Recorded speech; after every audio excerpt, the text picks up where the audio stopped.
प्रतिनिधि र पर्यवेक्षकज्यूहरूको भावनालाई कदर गर्दै पाल्नुभएका उपस्थित आगन्तुक र अतिथिज्यूहरूबाट एउटा प्रेरणा पायौँ र हामीले बारम्बार भन्यौँ नेपाल टेलिकम देशकै एक नम्बरको कम्पनी, एक नम्बरका कम्पनीका हामी कर्मचारी हो। साथीहरू, हामीले गौरवको विषय हो।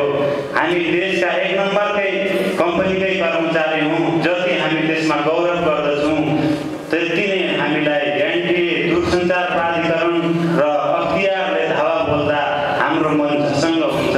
तसर्थ अब हाम्रा आवाजहरू त्यतातिर लक्षित हुनुपर्दछ र जुन शेरविहीनका आवाजहरू, विवेकका कुराहरू र एउटा आकर्षक त्यहाँ कुरा उठेको थियो कि 5वटै ट्रेड युनियनका प्रतिनिधिहरूले कुरा गर्दै जाँदा उहाँहरूले भन्नुभयो हाम्रो बल भनेको हाम्रो एकता हो। हो साथीहरू, तपाईँ 5वटै केन्द्रीय समितिका अध्यक्षज्यूहरू यहाँ हुनुहुन्छ र हामी पनि